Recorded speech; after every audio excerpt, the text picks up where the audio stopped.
Next up, we got Victor Wembanyama. Alright, hey, now we got JxmyHighroller. So if y'all want more JxmyHighroller videos, hit that like button, hit the subscribe button. Also, if you want more Victor highlights, hit that like button, hit the subscribe button. Now, I heard that he's like a 7'5" point guard. 7'5" point guard? I've never heard this in my life. So we're gonna just check out the harsh truth about him. But hey, nothing else to say. You know what I'm saying? If y'all want a full highlight reaction of him, I can do that too. So hey, let's see what it be time about. In 1997, the San Antonio Spurs were one of the worst teams in the entire NBA. Finishing the season with just 20 wins and with a rookie head coach leading the way, their future was uncertain. Their two best players were an aging Dominique Wilkins just 1 year away from his last NBA season, and their franchise player in David Robinson, who was sidelined with a season-ending injury that would linger for the rest of his career. The franchise was in a downward spiral with no end in sight.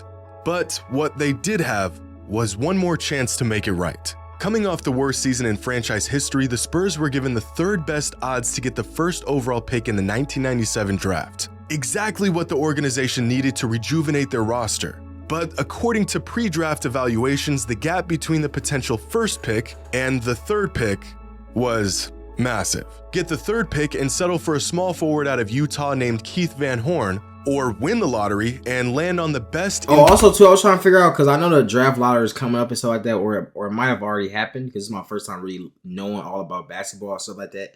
So what is the draft lottery anyways? Like, I literally don't know what the draft lottery even is. Like, obviously I understand like the draft, how that works, but I don't even know how it works in football. So how does, like, what is it? NBA prospect in over a decade, a 4-year starter out of Wake Forest by the name of Tim Duncan. And on the day of the draft lottery, the future of the Spurs franchise and the future of the NBA would change forever. The second pick in the 1997 NBA draft goes to the Philadelphia 76ers. And that means that the first pick in the 1997 NBA draft goes to the San Antonio Spurs. Congratulations. See this guy right here? That's Spurs chairman Peter Holt. And in this moment, he was the happiest man on earth because he just won the first overall pick in the 97 NBA draft. Who he would pick was already a foregone conclusion. But not Peter or anyone else at the time knew that the Spurs just won the rights to one of the greatest players in the history of the game. And this very moment was the beginning of one of the greatest dynasties in NBA history. And now, 26 years later, luck would have it that the Spurs have found themselves right in the middle of another historic night once again. Because it looked like they don't know who has the first and second pick and stuff like that. This would look like something like that. Is that what it is? Have it that the Spurs have found themselves right in the middle of another historic night once again, because they now have the rights to the #1 overall pick in the 2023 NBA draft. And the prospect they plan on picking up is claimed to be bigger and better than anything we have ever seen. As we get closer to draft day, the hype surrounding Victor Wembanyama is growing by the minute. Experts and analysts claiming he's the greatest prospect in the history of the sport. Now, they said that LeBron was the greatest prospect of NBA history. So you saying this dude is better than him? Whoa. Some even claiming he's the best prospect of any sport ever. The franchise that gets him believed to have hit the basketball jackpot that will set them up for 2 decades of success and championships. But how good can we definitely go check out. I'm probably gonna post 2 videos about this dude today. Yeah, so y'all just check out. It's probably already on my channel. So if y'all want to see the Victor, me reacting to his highlights, just go look at my channel. Prospect. So I definitely gotta check him out, bro. Fans already talking about future championships for the Spurs since they've essentially landed Victor. But turning bro, just because they have one player don't mean that they're gonna win though. Like, you know what I'm saying? Like, I'm not LeBron, but Michael Jordan didn't just come in the league and just dominate and shit. It's a team game. You know what I'm saying? You need your team, bro, not just him. I don't think the Spurs are even that good. Like, I haven't heard anybody good on the Spurs. Potential greatness into real winning and championships is a task that very few players have ever been capable of doing. Today's video is sponsored. Hey! W promo. Jimmy getting that money. Bro, getting into that money. Out of the last 25 number 1 overall draft picks, how many do y'all think have won a finals MVP? Maybe. Yao Ming was number 1. Wow. Anthony Davis, Kyrie. Ooh. These are number 1. Okay. Kyrie was a number 1 draft pick. That's crazy. Dwight Howard. Okay. So some of these are bust though. Who the hell is Anthony Bennett? I heard DeAndre Ayton. I think he's sweet. Yeah, he's sweet. He played for the. Oh yeah, I think he played for the Suns. Yeah. I think he played for the Suns. Yeah, right. Zion, we know about Zion. Anthony K. Cunningham, he's straight. I don't know who the hell. Palo Wallo. Ben Simmons, okay. Carl, okay. Cat. Andrew Wiggins, okay. Dang, so Andrew Wiggins was a number 1 draft pick? That's crazy. Maybe 4 or 5. How about 1? There has been one number 1 overall pick in the last 25 seasons who has won a finals MVP. But finals MVPs are about the toughest thing to win in all of basketball. Yeah. So what about regular season MVPs? How many of the last 25 first overall picks have won at least one of those? 2. LeBron James and Derrick Rose. Okay. That's it. But how about this? How many of the last 25 number 1 overall picks do you think have won a championship? They could be a role player for all I care. As long as they have a ring, it counts. I'll probably say 2. But the answer is still just 6. Winning in the NBA is very, very hard to do. But fans and experts are already putting this burden on a kid who hasn't even been drafted yet. But we've done this before. Unrealistic hype and expectations met with inevitable disappointment. It feels like just yesterday, Zion Williamson was being regarded as the greatest basketball prospect of the decade. And yet here we are, 4 years later, and Zion has played in just 29 games over the last 2 seasons and has yet to play in a single playoff game. Great player, but as of right now, far from the franchise-altering force he was hyped up to be. Here's another player who was said to be a generational prospect coming into the NBA, nicknamed the Fresh Prince, being that he was the successor to LeBron King James. This is Ben Simmons, a player that was too afraid to take a shot in a playoff game and peaked in his 2nd season in the league. And we do this to young players far more often than you would think. DeAndre Ayton is a solid NBA player, nowhere near a superstar, but he could be a key piece on a championship-winning team. Now, would you believe that just 3 months before he was drafted, he was labeled as a, quote, anomaly?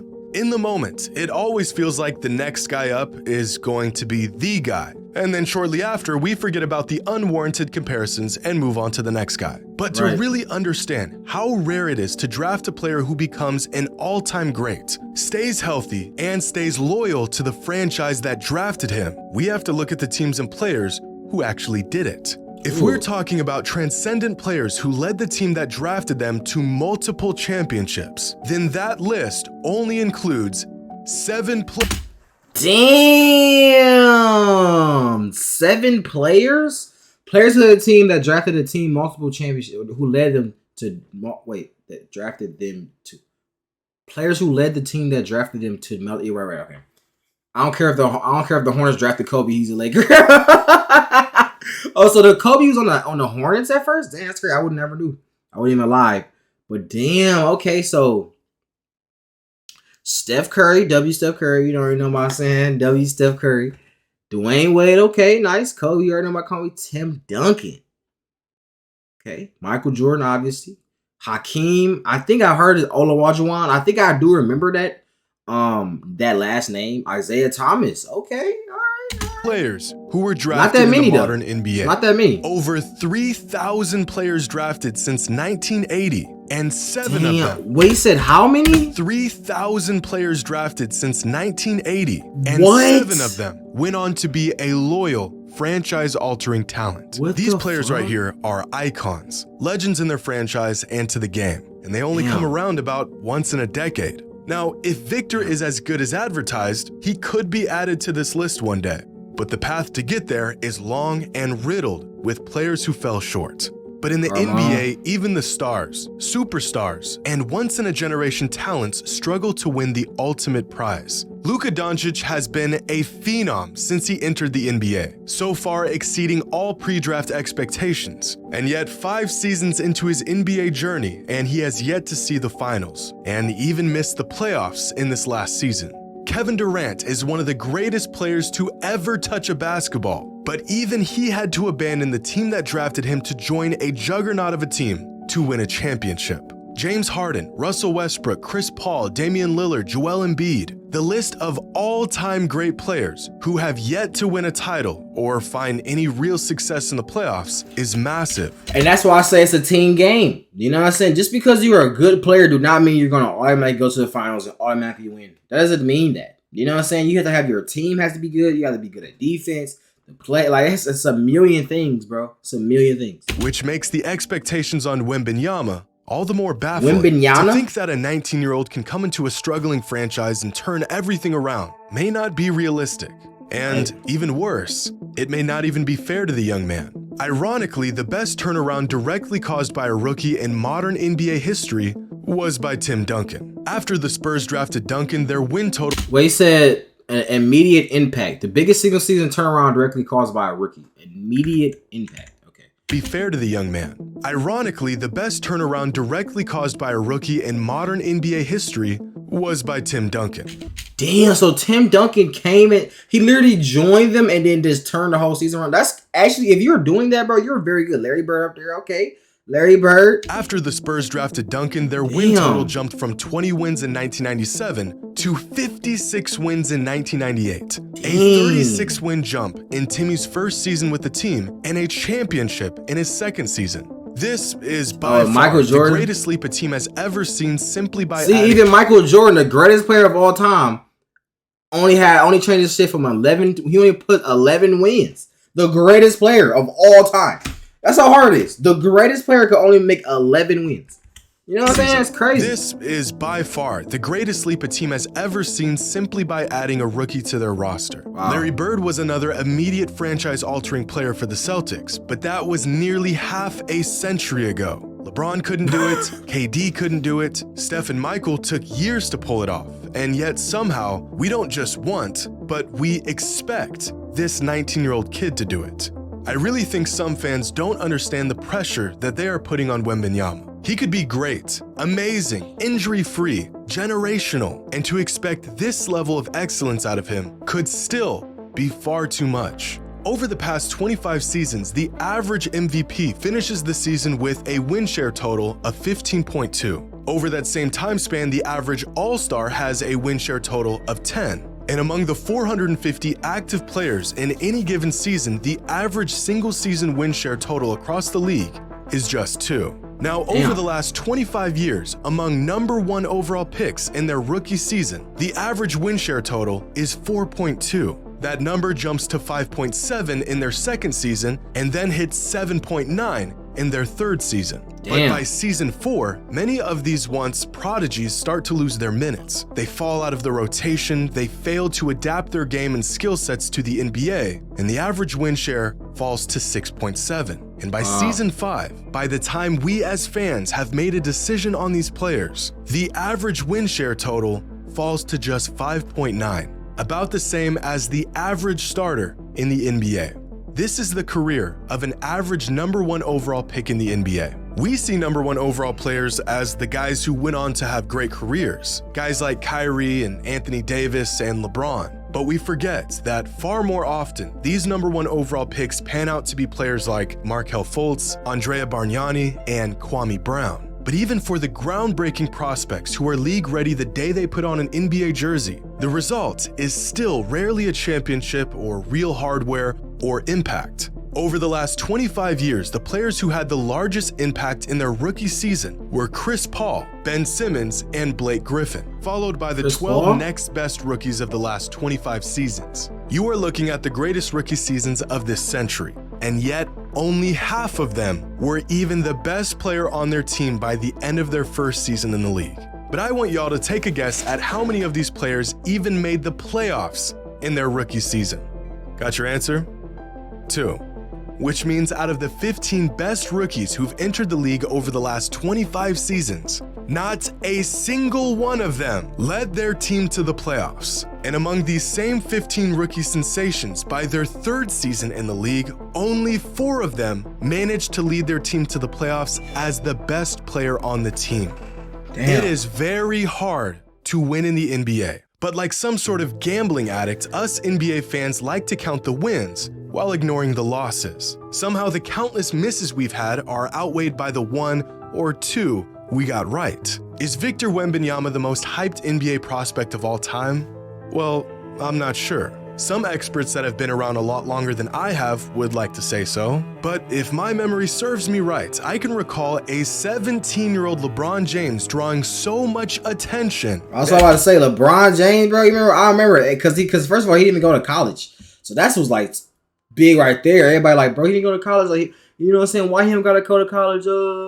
He managed to have an Ohio high school basketball game featured on national television. Long before social media, the likes of LeBron James, Patrick Ewing, and Kareem Abdul-Jabbar were all household names before they even put on an NBA jersey. I don't know if Wembanyama is at that level of hype at the moment, but he's getting there. And with that amount of hype comes overwhelming pressure to perform. It's easy to sit back and watch this kid play, see his incredible tools in action, 7 feet 5 inches tall, 8-foot wingspan with a silky smooth jump shot and world-class defensive instincts, and one can only assume he will find immediate or even eventual success in the form of championships and cultural impact in the NBA. Coaches and scouts who have been around the game for decades and have seen every prospect rise through the ranks over the years are saying Victor Wembanyama is better than all of them. It would take an era-defining talent to come into the NBA and transform a franchise into a dynasty. Right. But if Victor is everything we think he is, he may just be the next player to do it.